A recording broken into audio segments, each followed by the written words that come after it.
ललित जी, एक सवाल मेरा और है, वो बड़ी खबर यह है, रूस और यूक्रेन तनाव पर आज की बड़ी बैठक करेंगे बाइडेन। नंबर 1 बैठक में यूके, फ्रांस, कनाडा के प्रतिनिधि होंगे शामिल। जर्मनी, इटली, पोलैंड, रोमानिया के प्रतिनिधि भी रहेंगे मौजूद। यूरोपियन यूनियन के बाकी देश और नेटो के प्रतिनिधि भी होंगे शामिल।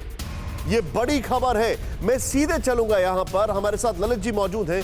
आप ललित जी, ये जो एक चीज सामने आ रही है, ये और लोगों से बातचीत कर रहे हैं। अब मैं आपसे जो टैक्टिकल सवाल पूछ रहा हूं, मैं आपसे डेविल्स एडवोकेट प्ले कर रहा हूं थोड़ा सा। पुतिन का यह कहना है कि मैंने अपनी मिसाइल्स मेक्सिको में नहीं लगाई, मैंने अपनी मिसाइल्स कनाडा और अमेरिका के बॉर्डर पे नहीं लगाई।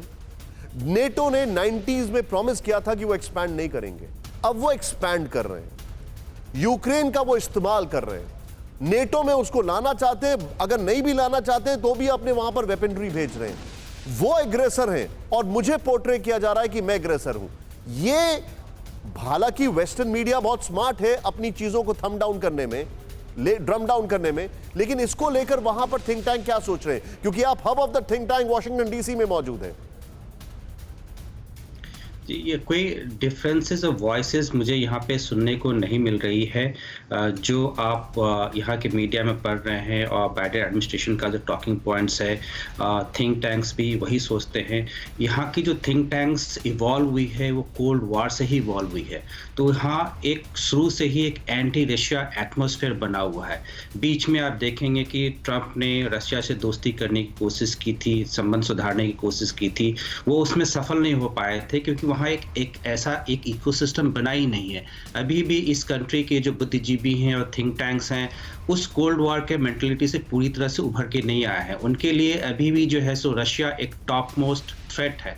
हालांकि ओबामा एडमिनिस्ट्रेशन के समय से ही जो उनके जो लीडर्स हैं, अमेरिका के जो लीडर्स हैं, खुलेआम कहते आ रहे हैं उनका मेन थ्रेट जो है सामरिक threat, national security threat China से आता है, रशिया उसके बाद आता है। तो उसकी तरफ ज़्यादा ध्यान अभी तक, और इस क्राइसिस से क्या हो रहा है कि उनका जो मेन अटेंशन था चाइना के चैलेंजेस को एड्रेस करने के लिए, उससे अटेंशन उनका डाइवर्ट हो रहा है।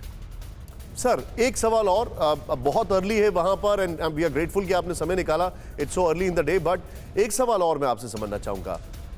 आप अभी के जो हालात हैं, इन हालात में जो हम समझना चाहते हैं वो ये है कि what is the exit plan और वो कैसे बनेगा, इसके बारे में क्या विचार विमर्श हो रहा है?